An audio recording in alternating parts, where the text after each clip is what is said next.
I'm Christy. Today I want to talk about supporting loved ones with behavioral disabilities. The next category I want to look at is behavioral disabilities. This category relates closely to emotional disabilities, and people often combine the two categories into one. The Greater Lowell Psychiatric Associates defines this category this way.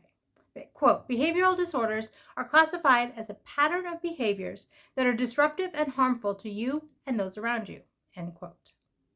The article then says that children often receive these diagnoses. These issues also impact adult life, especially if not diagnosed in childhood. Psych Guides says this, quote, behavioral disorders, also known as disruptive behavioral disorders, are the most common reasons that parents are told to take their kids for mental health assessments and treatment. Behavioral disorders are also common in adults. If left untreated in childhood, these disorders can negatively affect a person's ability to hold a job and maintain relationships, end quote. The article goes on to say, quote, an emotional behavioral disorder affects a person's ability to be happy, control their emotions, and pay attention in school, end quote. And finally, BetterHelp takes a more clinical approach and says this, quote, although many mental disorders can affect a person's behavior to some degree, behavioral disorders refer to a specific group of mental health conditions. Behavioral disorders can be disruptive not only to the individual who has one, but also to those who surround them, end quote. The article then goes on to list the specific disorders that the American Psychiatric Association considers behavioral disorders by saying, quote, the following are behavioral disorders currently identified by the American Psychiatric Association and the DSM-5. Attention Deficit Hyperactivity Disorder, or ADHD, Oppositional Defiant Disorder, ODD, Conduct Disorder, Intermittent Explosive Disorder, IED, and Disruptive Mood Dysregulation Disorder, DMDD. Typically, for a diagnosis of one of these disorders to be made, symptoms need to have lasted for 6 months or longer and cause problems in school, at home, in social situations, or at work, end quote. Now, for clarity's sake, the DSM-5 is a Diagnostic and Statistical Manual of Mental Disorders, 5th edition, the defining text on psychiatric disorders. You can find a link to all of those places that I quoted over on the blog. That's at www.havenofhopeforme.com. This originally posted in February of 2023. As you can see from this list of official disorders, all of these are likely to have a significant impact on the individual's life as well as those around them. And it's easy to see how it's often a negative impact. How you approach the individual to help them learn how to manage their responses will depend on the individual's age and mental capacity.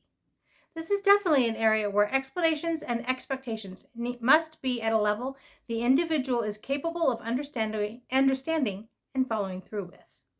For example, there are different tests or evaluation methods for diagnosing ADHD, Attention Deficit Hyperactivity Disorder, in children and adults. Add to this mental capacity, what the individual is able to comprehend, will also impact the best method of testing.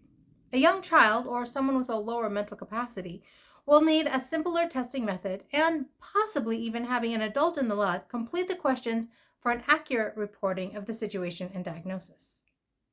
Considering oppositional defiant disorder, or ODD, it's easy to see how a young child benefits from an early diagnosis. It's also easy to see how, with appropriate testing and questions from informed adults in the child's life, a diagnosis is likely to occur early on. Alternatively, a lack of diagnosis negatively impacts a child's life as well as those around the child. Growing into adulthood, this type of behavior makes it incredibly difficult to hold down a job or maintain friendships. People do not enjoy being around someone who has outbursts on a regular basis. So as we wind up this week's post, here are a few things to keep in mind. First, an individual with a behavioral disorder is not just throwing a temper tantrum or misbehaving when they're acting out. There's a reason behind their behavior that is deeper than just not getting their way. Also, there's often an emotional component to a behavior disorder. This explains why the two categories are often combined. It also complicates diagnosing the individual because you must distinguish between multiple issues and figure out how they interrelate.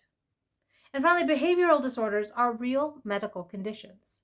Individuals can be taught to better control themselves with lots of love, support, and intervention from specialists. This is another area where public education needs to improve.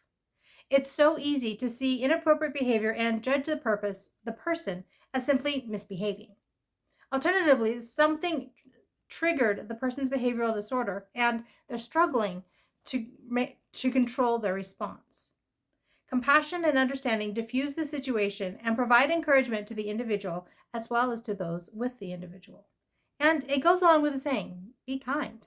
Everyone you meet is fighting a battle you can't see. So my question for you this week is this. Does your loved one struggle with a behavioral disorder? How does it impact their daily life? Your daily life? I'd love to hear about your experience. You can leave me a comment below, or you can leave me a comment over on the blog. Again, that's at www.havenofhopeforme.com. This was originally posted in February of 2023. If you prefer, you can always email me at Christy, CHRISTY, at havenofhopeforme.com. I'm seeking to show more compassion when I can encounter someone with a behavioral disorder so that I can continue to say that life is good and there is never a dull moment.